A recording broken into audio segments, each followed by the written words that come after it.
Amém. Obrigado, pastorzão. Depois eu vou te dar um abraço aí, mais tranquilo aí. Pastor Daí, bênção nessa igreja, parceiro. Sempre que eu preciso, ligo o pastor Daí. Eu não lembro, pastor, uma vez o senhor ter falado não para mim, não lembro, sinceramente. Pastor Daí, estou com situação aqui difícil, aí dá para o senhor pregar, opa, agora, sempre pronto. Deus seja louvado, pastor Daí, pela sua vida, pela sua disponibilidade. Obrigado mesmo, essa igreja tem muito a agradecer pelo seu empenho, pela sua dedicação aqui nesse ministério, viu? Que Deus te conceda muitos anos de vida aí, em nome de Jesus. Igreja, nós estamos aí estudando os reis, alguns reis de Judá, sobretudo aqueles que sobressaíram de alguma forma, tiveram uma orientação positiva do cronista, que muito provavelmente foi Esdras, que escreveu os crônicas. Pós-cativeiro babilônico, ele escreve essas cartas, para motivar o judeu ali, o povo judeu, né, que Deus estava no controle, Deus é soberano, e ele traz aqui algumas vidas de alguns reis, para a gente ter uma orientação e poder aprender alguma coisa com eles. E hoje nós vamos pensar aqui, em alguns instantes, sobre a vida de um rei chamado Joás. E eu queria convidar a você a abrir aí no segundo livro de Crônicas, capítulo 22. Você que está em casa, abra sua Bíblia também, segundo livro de Crônicas, capítulo 22.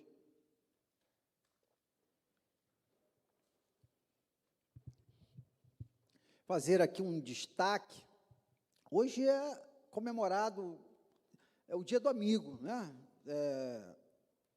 Embora tem duas datas, parece que 2 ou 3 datas no mundo se comemora esse Dia do Amigo. Dia 31, parece também, de julho também é comemorado esse dia. Mas só para você pensar aí, durante o que nós vamos conversar aqui hoje, alguma coisa relacionada à amizade, amigos, parceiros, pessoas que caminham contigo, pessoas que fazem diferença na sua vida, que fizeram diferença na sua história. Gostaria que você estivesse já pensando em casa aí, vocês que estão aqui, um nome, alguém que você é grato a Deus pela amizade em momentos de dificuldade. Você ligava para ele, ou para ela, e conversava, e orava, e chorava, e sorria. Então, vamos pensar nesse texto. Eu queria que você colocasse como um pano de fundo esse Dia do Amigo aí, que vocês vão ver que vai fazer sentido aqui. Nós vamos ler a segunda Crônicas 22.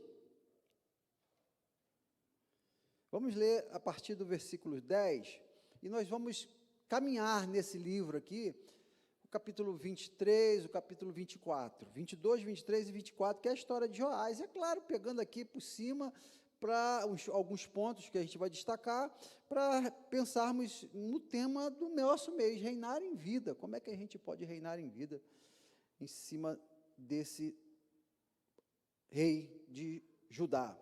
Vendo Atalha, mãe de Acasias, que o seu filho era morto, levantou-se e destruiu toda a descendência real da casa de Judá.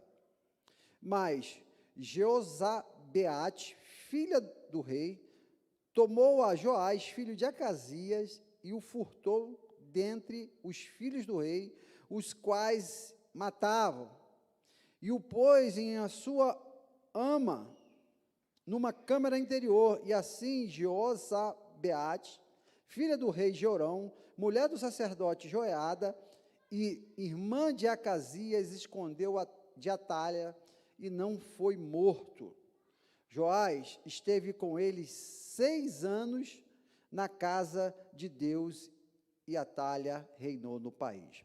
Eu queria fazer aqui esse primeiro destaque em cima desse texto que nós acabamos de ler aqui, que esse rei Joás, ele é bisneto de Josafá, um grande rei de Judá, um homem que fez reformas. Você lembra de Josafá, sobretudo na batalha lá em 2 Crônicas, capítulo 20, nós pregamos aqui nesse ano, aqui falamos sobre esse momento, em que os amonitas, os moabitas da montanha de Seir estavam contra Josafá, e Josafá, Deus manda ele botar um grupo de levitas e um coral cantando na frente da batalha, e eles cantando: louvai ao Senhor, porque a sua benignidade dura para sempre, louvai ao Senhor, porque a sua benignidade dura para sempre, e aquele inimigo todo, aqueles 3 inimigos, eles caíram por terra com o louvor e adoração de Josafá. Josafá foi bisavô de Joás. Mas aí Josafá morre, e quem herda o trono é o Jorão. Jorão é um outro camarada também, que nós já falamos aqui anos atrás, que é aquele que você vai lembrar, que está lá em 2 Crônica, capítulo 21, é aquele que morreu sem deixar de ser saudades. Lembra desse cara? Quem lembra aí? Morreu sem deixar de ser saudade. Foi um camarada ruim, um rei difícil. Quando ele tomou posse, logo assim mandou matar todos os seus irmãos. E fez uma série de besteira no seu reino. E aí, quando ele morre, o cronista diz: morreu e foi sem deixar de ser saudade. Que coisa triste, né? Ninguém sentiu saudade. Talvez alguém já falou assim: ih, já foi tarde, né? Vai imundiça, né? Carniça, vai embora, né? Então, foi isso. E esse camarada, ele foi avô de Joás. Agora, o pai de Joás foi Acasias. Esse foi morto, como nós vimos aqui no texto. E aí, o que acontece? Atalha, que era a mãe de Acasias, que foi morto, assume o trono, porque não tinha, ela manda matar todos os descendentes. Uma mulher perversa, essa Atalha, ela era filha de Acabe. Vocês lembram do Acabe, que é aquele rei que foi contra Elias lá, né? Vocês lembram da história? Casado com Jezabel, aquela história toda lá do Monte Carmelo. Ela era filha, era filha de Acabe, a Bíblia diz isso, e muito provavelmente filha de Jezabel. Dá para se entender que Atalha era filha de Acabe, com certeza, e provavelmente filha de Jezabel. Veja só que gracinha que era essa Atalha, né? Filha desse casal precioso da Bíblia, para não falar o contrário. E aí nasce essa mulher perversa, que é a Atalha, que quando ela percebe, quando ela vê que o seu filho Acasias foi morto, ela assume o trono, mandando matar todos os descendentes. E sabe quem ela manda matar os descendentes? Os seus netinhos, gente. Manda matar os filhos de Acasias. Pensa na figura de uma vozinha tão meiga, né? Mandar matar todos os seus netinhos. É essa senhora aqui, essa Atalha, ela manda matar todo mundo. Só que esse nome aqui bem complicado, chamado Jeozabeate, ela, esposa de Joiade, o sacerdote, ela pega esse menino, Joás, 1 ano de idade, e esconde ele. E por conta dessa ação dessa senhora, esposa do sacerdote, esse menino, ele não morre. Ele recebe um livramento. A gente tem como base, nesses textos que a gente está estudando, a gente pensar sobre como é que a gente pode reinar em vida. E temos usado o tema reinando como. Aqui a gente vai pensar reinando como Joás, ou reinando como Joás. Joás, ele começa o seu reinado já passando por um grande livramento. A primeira coisa que eu queria destacar aqui nesse texto: os livramentos que Deus nos dá, que nem sempre é tão claro ou tão bem registrado como foi feito aqui nesse texto, porque, graças a Deus, a nossa vozinha, pelo menos até onde a gente sabe, né, não tentou matar a gente, né? Nossa vozinha é aquela senhora lá, tão querida, né? A minha, que Deus a tenha lá no céu com ela lá, mas essa aqui era bem perversa. Então, a primeira coisa que eu queria destacar com vocês é que a gente, talvez não tendo uma voz agressiva, violenta como essa aqui, mas de uma forma geral, o nosso nascimento, a nossa primeira infância, ela você certamente correu um grande risco de alguém querer, ou alguma coisa, tentar tirar a sua vida. Então, para vocês terem uma ideia, eu fiz uma pesquisa, segundo OMS, nós temos, aliás, no mundo, nós tivemos, de 2010 a 2014, cerca de 55 milhões de abortos. 2010 é uma estimativa da OMS, da Organização Mundial de Saúde. 2010 a 2014, 55 milhões de abortos. Se a gente voltar no tempo, e se for para frente também, não vai ser muito diferente isso aqui, não, porque vocês sabem que o aborto está aí, ou espontâneo ou provocado, ele está aí, né, no mundo, e ultimamente aí a moçada está querendo aprovar isso aí de qualquer forma. Então, talvez, lá no seu tempo, quando você nasceu, por exemplo, em 1971, isso aqui também tinha esse momento aqui. E, sem dúvida nenhuma, eu escapei, né? Estou aqui. E você também, que está aí, escapou dessa estatística terrível, que não é de 2010, 2014, repito, é da nossa história. Então, só aí você já recebeu um livramento de Deus, sem dúvida nenhuma. Mas nós vamos ver aqui nesse texto que esse Joás, esse menino de 1 ano de idade, diz o texto que ele foi escondido. A ama dele lá, né, pegou, a esposa do sacerdote, pegou e escondeu Joás para que ele não morresse. Eu queria pensar nesse texto, pensar contigo em casa, que existem alguns tipos de livramentos que eles acontecem graça por você estar escondido. Salmo 91 diz que é debaixo das asas, né, do poderoso. Você está escondido, pode ser uma ação de Deus sobre a sua vida de livramento, isso em diversas áreas da nossa vida. Por exemplo, no trabalho, na vida profissional, se você trabalha com um chefe ciumento, tem coisa melhor do que você ficar escondido, cara. Porque se você aparecer, ele corta a sua cabeça, ele te manda embora, ele te mata. Se você, em alguns momentos da sua vida, se você não tiver escondido, você corre o risco de você perder a cabeça. Isso nós vamos ver na vida, por exemplo, de Moisés. Moisés, quando nasceu, o que a mãe de Moisés, Joquebede, fez? Pegou o menino, né, botou lá no cestinho e tal, e escondeu o menino. Aí quem pegou lá foi a filha de Faraó, né, e levou, e foi um livramento de Deus na vida de Moisés. Mas teve um muito mais importante que Moisés, que também foi escondido. Vocês lembram quem foi? Jesus. Jesus foi escondido para o Egito, ele teve que ir embora. Olha o que diz em Mateus 2, Mateus 2, versículo 13. E tendo eles partido, eis que apareceu um anjo do Senhor a José, em sonho, e disse: dispõe-te, toma o menino e a sua mãe, e fogem para o Egito, e permanece lá até que eu te avise, porque Herodes há de procurar o menino para matar. Jesus precisou ficar escondido. Eu queria, sim, poder ser boca de Deus na sua vida e dizer que em alguns momentos nós ficamos apagados, escondidos, sem aparecer muito, por conta de um livramento de Deus que está preparando na nossa vida. Então, de repente, você quer tanto já sair, reinar, e Deus fala assim: não, não é agora. Você ainda não tem maturidade para reinar. Imagina, 1 ano.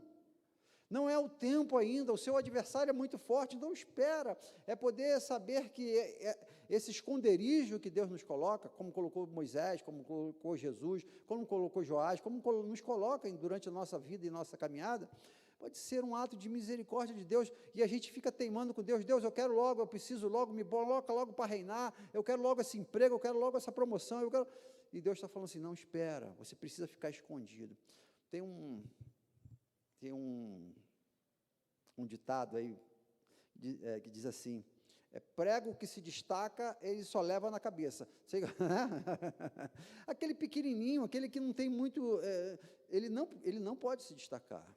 Ele precisa ficar ali, como se diz numa orquestra, é o segundo violino, né? Ele não pode sair muito, tem que ficar ali, né? Meio que é o vice-presidente, é o segundo, não pode se destacar. Então, aqui nós vamos ver que Joás, ele teve a sua vida poupada por conta desse tempo que ele precisou ficar escondido.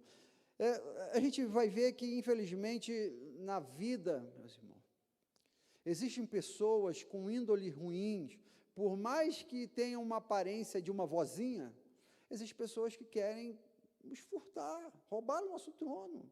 É aqui.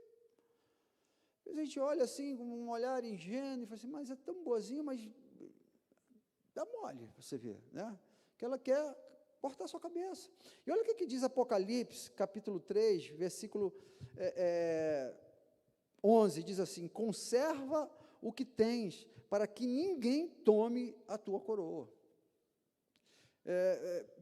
O anjo da igreja, a Filadélfia, escreve. O anjo da igreja aparece e fala, olha, Deus manda a revelação, o anjo da igreja de Filadélfia, e fala isso no final, conserva o que tens, que ninguém tome a sua coroa. Meus irmãos, há pessoas que querem tomar a nossa coroa, quer tomar a nossa bênção, por diversos motivos. Pode ser, por exemplo, por causa da ambição do poder. Essa mulher, ela como a mãe do rei falecido, ou como a avó do futuro rei, ela teria ali todas as regalias de um monarca, de uma família do monarca. Ela não precisava mandar matar as pessoas para poder, mas ela queria o poder. Ela queria, por meio da ambição, assumir o reino. Então, a gente precisa ter cuidado com essas pessoas muito ambiciosas, que estão perto da gente, que querem poder, querem dinheiro, Cuidado, porque essas pessoas, às vezes, elas não medem esforços para conseguir o que elas querem. A outra coisa que esse texto também vai nos dizer é que, está aqui no versículo do capítulo 23, versículo 1 a 3, que diz assim, no 7º ano, Joiada se animou e entrou em aliança com os capitães de Sem, Azarias e o filho de Jorão, Ismael, filho de Joaná, Azarias e o filho de Obed, Maasaés, filhos de Adaías, Elisafate, filho de Zicrim. Este percorreram Judá e congregaram os levitas de todas as cidades de Judá e os cabeças da família de Israel, e vieram para Jerusalém. E toda essa congregação fez aliança com o rei na casa de Deus, e Joiada lhe disse, eis que reinará o filho do rei, como falou o Senhor a respeito dos filhos de Davi. Eu queria fazer um destaque aqui, o segundo destaque aqui. Primeiro é que Deus nos livra por conta da sua sabedoria, Ele sabe o tempo exato que Ele tem para cada um de nós. Não adianta a gente querer correr, apressar a coisa, tem horas que nós precisamos ficar escondidos mesmo. Esse rei ficou 6 anos escondido. E quando deu o 7º ano, Joiada, que era o sacerdote, na época, olhou para o menininho lá, que ele já sabia que estava escondido, sua esposa que tinha escondido, falou assim, agora chegou a hora de você reinar, porque você já tem idade, já sabe discernir algumas coisas sobre a minha orientação, sobre a orientação aqui de toda a cúpula, você vai conseguir reinar. E aí ele então traz Joás e toma umas decisões de fazer com que Joás assuma o trono. Queria fazer um destaque aqui de reinando como Joás, é que, como nós vimos semana passada na vida de Uzias, que teve Zacarias, que orientou a vida dele como sacerdote, aqui nós vamos ver Joiada sendo um sacerdote, um pai na fé na vida de Joás. Olha que ensinamento que Deus quer nos dar aqui, mais uma vez, através desse púlpito e através dessa série de mensagens.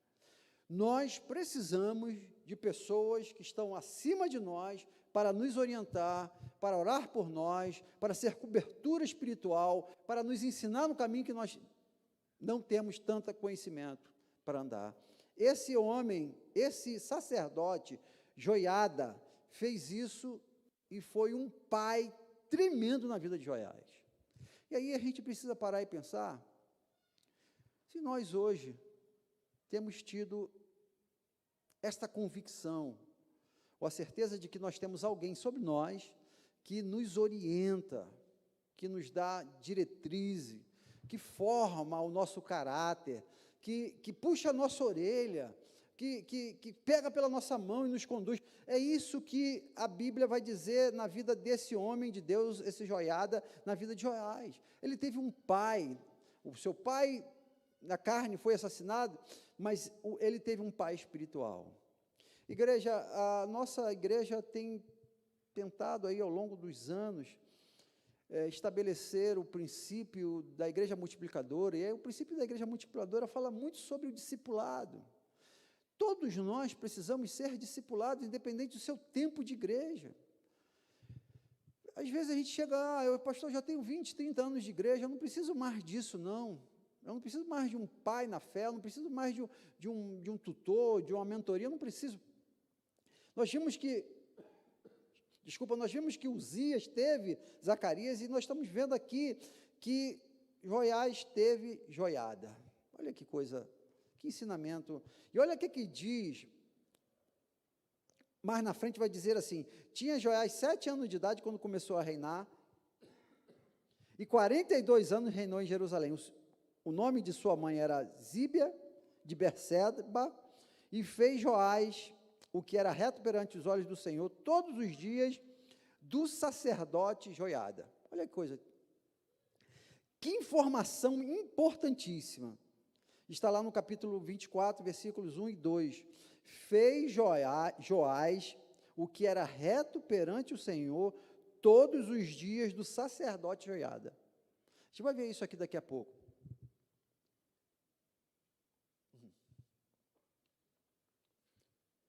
O que o cronista está dizendo aqui? Que enquanto Joiada foi o pai espiritual de Joiás, enquanto esse rei aqui estava recebendo orientação desse sacerdote, ele fez o que era certo. E nós vamos ver lá na frente daqui a pouco, que quando esse sacerdote morre, o negócio ficou feio. Então, reforça mais uma vez a nossa preocupação de que nós não somos uma ilha e nem autossuficiente. Por mais que essa sociedade nossa, a nossa geração, essa geração hoje, é tão individualista, ao ponto de achar que, não, eu não preciso de ninguém. Nós precisamos sim, nós precisamos um dos outros, pessoas que têm mais experiência, pessoas que estão lá na frente, pessoas que viveram mais, podem nos dar orientação sim. Para vocês terem ideia, Joiada tinha aqui por volta de 90 anos, quando ele pegou Joiás para cuidar, vamos dizer assim. Ele morreu com 130 anos, Joiada. Um ancião, sendo responsável pelo um reino e a orientação de um reino. Então, igreja, você que está nos acompanhando por meio desse canal do YouTube, parar e pensar, de coração, com toda a oração, quem tem sido o seu tutor? Quem tem pastoreado a sua vida? Hoje, não sei se o pastor daí ele sente isso, às vezes a gente tem uma igreja com tantos membros como essa igreja que tem, mas às vezes a gente percebe, em alguns casos específicos e pontuais, que você muito provavelmente não é pastor daquela pessoa, porque não há muito uma relação de proximidade, de intimidade, ou então passou por um problema, não liga, ele mesmo resolve.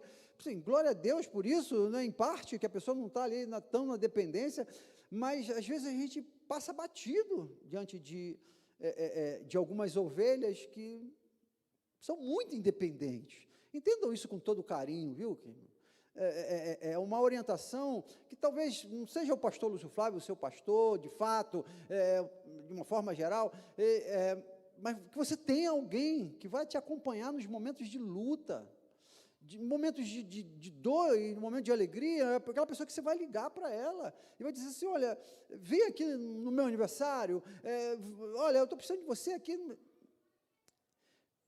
Ter alguém que vai te mentorear, ter alguém que vai te orientar, foi isso que Joiás teve. Enquanto Joiada estava sobre a vida dele, com orientação na vida de Joiás, diz que ele fez o que era reto perante o Senhor. Eu queria destacar esse segundo ponto aqui, que reinando como Joiás,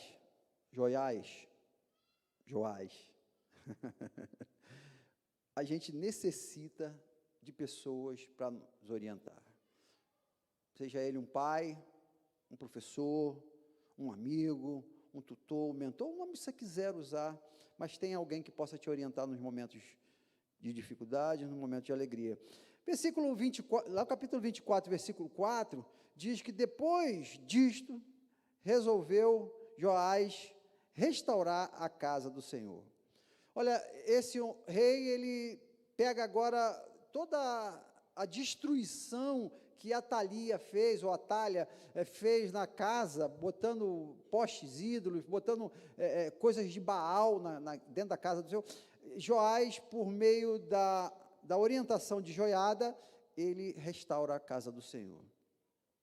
Mais uma vez, a importância de nós olharmos para a casa do Senhor, olharmos para o templo do Senhor. Deixa eu aqui, mais uma vez, abrir meu coração para vocês aqui, dos sonhos que a gente tem com essa igreja aqui, de construir um templo novo aqui. Hoje mesmo eu vim andando ali para a lateral dessa igreja, a gente olha assim, é um telhadinho, né, assim, né, mais ou menos e tal, né?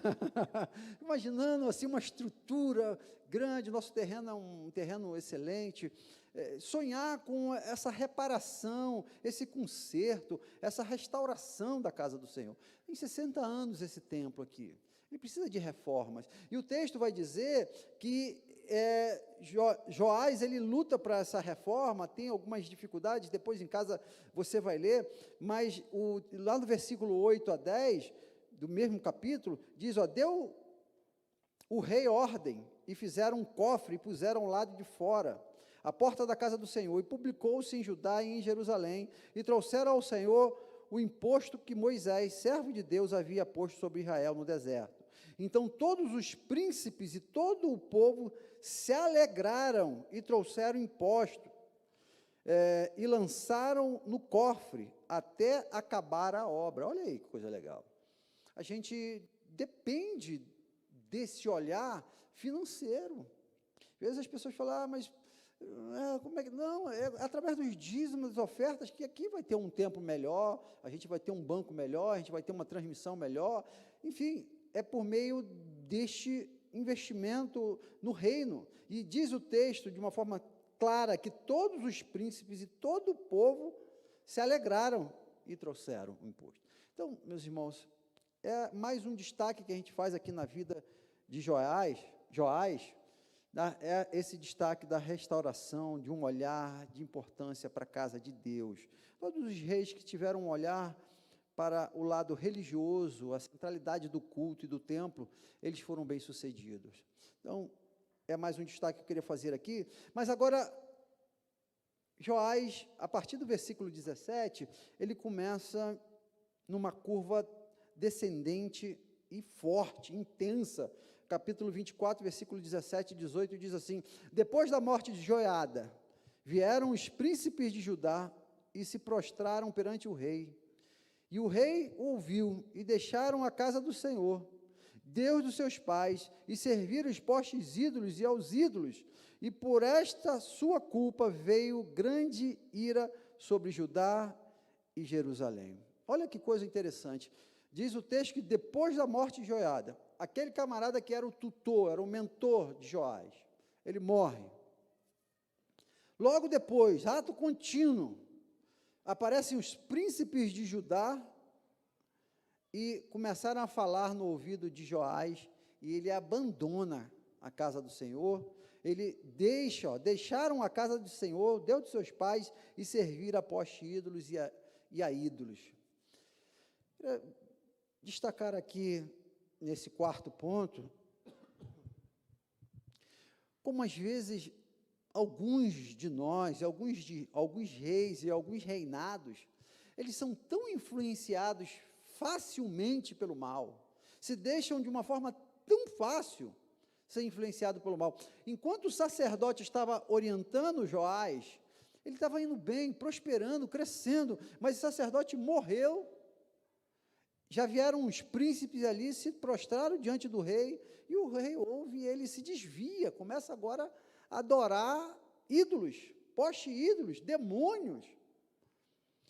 Como esse Joás, ele se influenciou, deixou-se influenciar de uma forma tão fácil.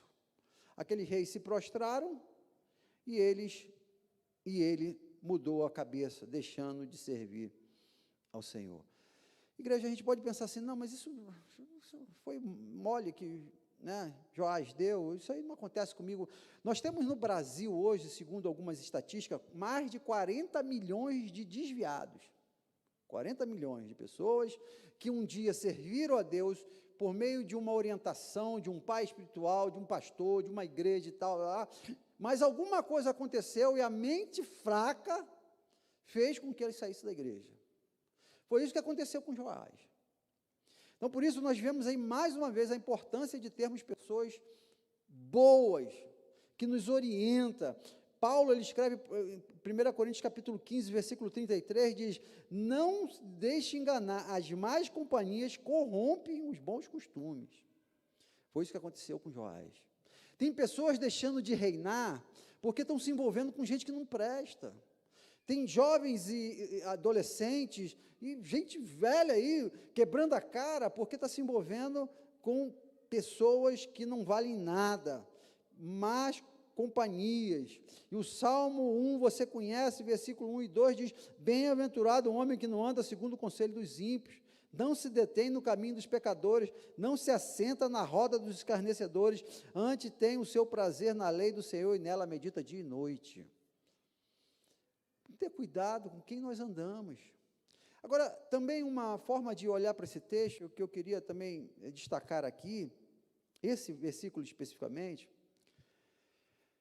tamanha a fraqueza da mente desse homem, desse Joás, porque enquanto ele estava com Joiada, ele estava bem, Joiada morreu, ele já se desviou, tamanha mente fraca. A gente precisa parar para pensar também, que na igreja, na nossa vida espiritual, por mais que nós precisamos de pais, de pessoas que nos orientam, pastores,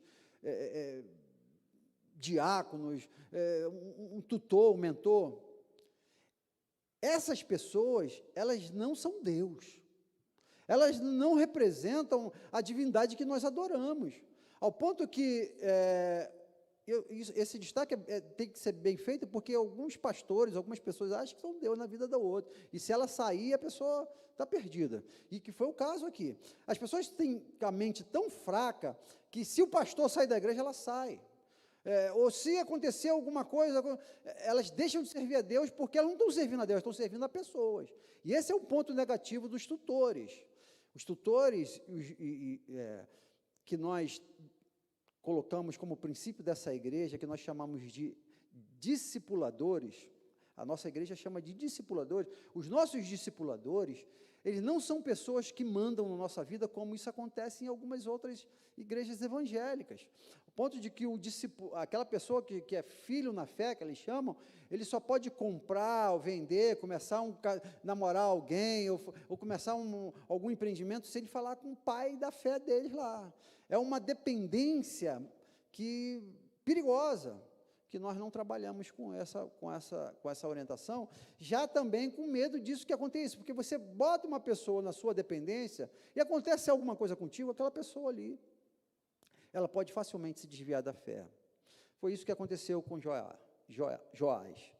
Ele talvez se agarrou tanto a Joiada, ficou tão dependente espiritualmente, ponto que quando esse morreu, ele migrou para outro tipo de orientação, e a gente precisa, sim, de um pai da fé, mas não podemos depender desse pai da fé, porque quem a gente adoramos não é o pai da fé, mas é o pai do pai da fé, bem? E o último aqui, destaque que eu quero fazer, está no finalzinho, do capítulo 24, versículo 22, diz assim, assim o rei Joás não se lembrou da beneficência que Joiada, pai de Zacarias, lhe fizera, porém matou o filho. Este, ao expirar, disse, o Senhor o verá e o retribuirá. Aqui, a história nós não lemos toda aqui para ganhar um pouco de tempo. Joás, o versículo vai dizer que ele mata o filho de Joiada, que é aqui no texto que nós lemos, o nome dele é Zacarias. Não é o mesmo Zacarias de Uzias lá atrás, que nós falamos semana passada que tem cerca de 30 Zacarias na Bíblia, esse aqui é o outro Zacarias. Esse Zacarias é filho de Joiada. Quando Joás ele começa as suas práticas idólatras dentro do culto, o filho de Joiada, que agora já estava morto, o pai, né? O filho vai lá como sacerdote e vai orientar Joás. Fala, Joás, você está fazendo uma coisa errada, cara. Que história é essa de botar esses postes ídolos, essa idolatria aqui dentro da casa do Senhor? E aí ele, com raiva, ele manda matar o sacerdote, filho do homem que salvou a sua vida, que orientou a vida dele todinha. E o versículo vai dizer de uma forma clara,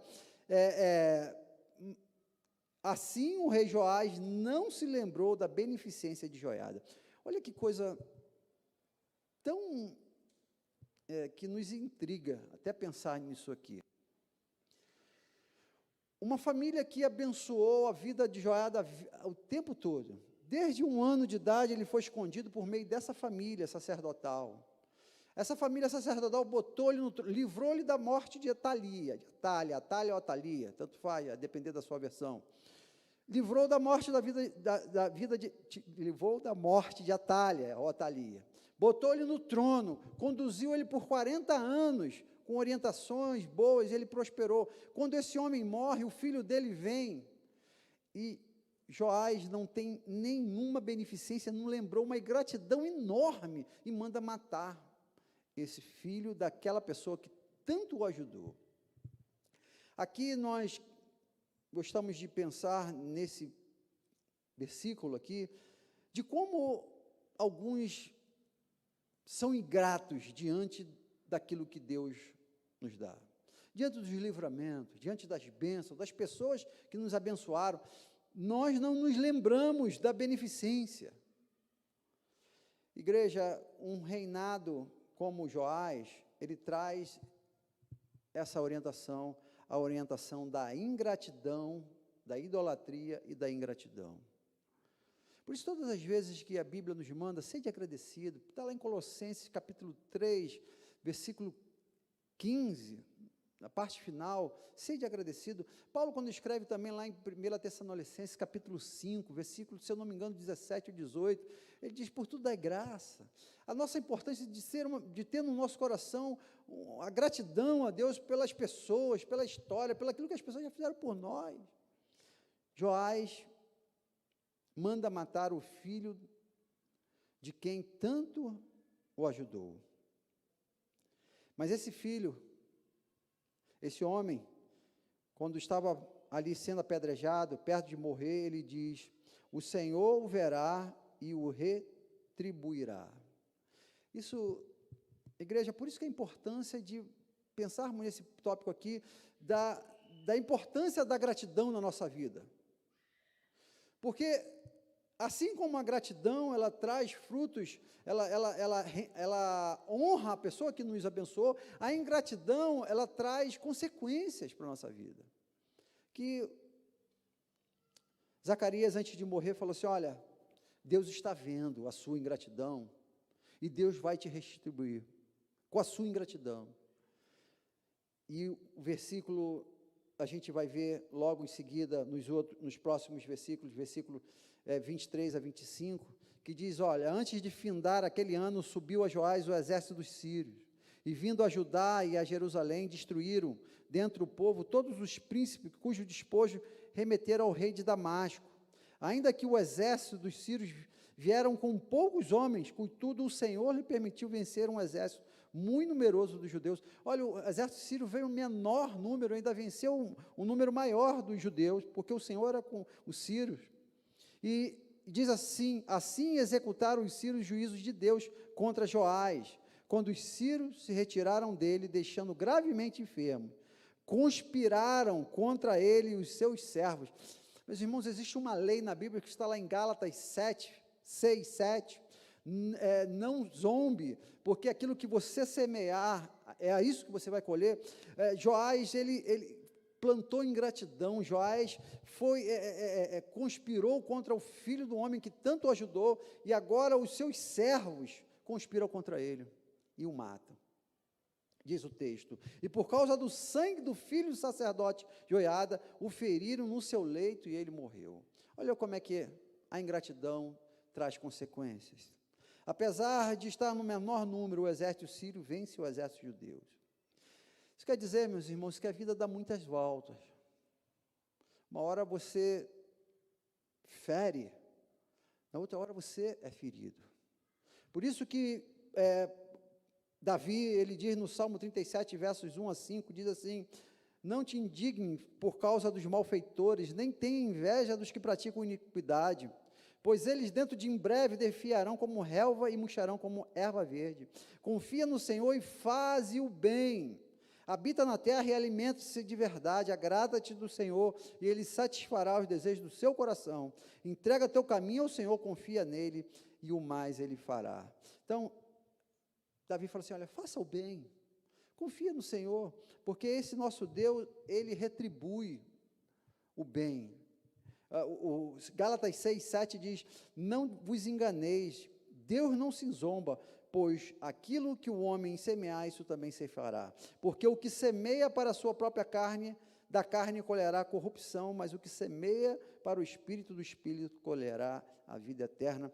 Joás semeou confusão e ingratidão, e ele colheu conspiração dos seus próprios servos, e ele morreu por conta disso. E para terminar, diz o texto, versículo 26, que diz: sepultaram-no na cidade de Davi, porém não nos sepulcros dos reis. Olha, mesmo depois da morte de Joás, agora na hora de enterrar Joás, ele não é honrado como rei, por conta de uma vida ingrata, de uma vida de idolatria, de uma vida de conspiração. Joás é enterrado não nos sepulcros dos reis, na hora de ser honrado. Queria encerrar aqui a nossa reflexão. Último momento da vida de um homem, de um ser humano aqui na Terra. É óbvio que a gente precisa ter muito cuidado com isso por conta do espiritismo que está aí, mas esse momento do sepultamento é um momento muito importante na história e no legado e na memória da pessoa que está sendo enterrada ali, para os familiares, não para o morto em si, mas para a história e para o legado que ele deixa. Agora, sexta-feira, volto a dizer aqui, nós tivemos lá a oportunidade de ir no sepultamento do pastor Gelson. Momento de uma intensa honra, aquele homem foi. Uma igreja cheia, e tantas coroas, bonito isso, né? Tantas pessoas falando ali, empolgadas, emocionadas, falando, eu tive a oportunidade de conversar com alguns pastores, colegas, e a honra de ter uma partida, deixar esse mundo de forma honrosa, foi o que Joás não teve por conta de uma mente fraca, idólatra e ingrata. Então, aprendemos hoje sobre a vida de Joás, que começou bem, recebeu o livramento de Deus, teve a orientação do profeta, consertou a casa do Senhor, mas após a morte do profeta, do sacerdote, ele se desvia e comete atrocidade. Que o Senhor Deus nos dê um começo, um meio e um fim na presença dEle, servindo a Ele, honrando a Ele, com toda a nossa força, alma e espírito, em nome de Jesus. Amém, irmãos? Você pode ficar de pé, nós vamos orar. Senhor, obrigado, Pai, por essa palavra, pela vida, pela história, pelos exemplos, ó Deus, positivos que Joás nos traz, ó Deus, e também te agradecemos, ó Deus, pelos alertas, ó Pai, que a Tua palavra nos traz, de maneira que nós possamos viver aqui na terra com um coração grato, ó Deus, às pessoas que tanto nos abençoam, que as pessoas que nos cuidam, as pessoas que nos cuidaram no passado, desenvolver no nosso coração sempre, ó Deus, a alegria e o coração grato, ó Deus, por pessoas que nos ajudaram e nos ajudam, Deus. Pai, obrigado, ó Deus, por esse tempo que nós passamos aqui estudando a Tua Palavra. Ajuda-nos, ó Deus, a reter aquilo que precisa, ó Deus, aquilo que está em falta no coração, quem sabe daquele que está em casa, ou de alguém que está aqui, ó Deus, que algum desses pontos, ó Deus, faça sentido, e a partir de hoje, ó Deus, essa pessoa tome um posicionamento diferente, de acordo com a Tua Palavra, ó Deus. Nós te pedimos, ó Deus, também que o Senhor nos leve em paz para a nossa casa, guardados e protegidos pelos Teus anjos, ó Deus. Nos dá uma noite de sono reparador. Nós te pedimos em nome de Jesus. Que o amor de Deus Pai, que a graça salvadora de Jesus Cristo, Filho, que a comunhão e a consolação do Espírito Santo de Deus, o nosso doce e eterno Consolador, seja com esta igreja e com todo o povo de Deus espalhado em toda a face da terra, agora e pelos séculos dos séculos. Amém e amém. Tenham todos uma ótima noite.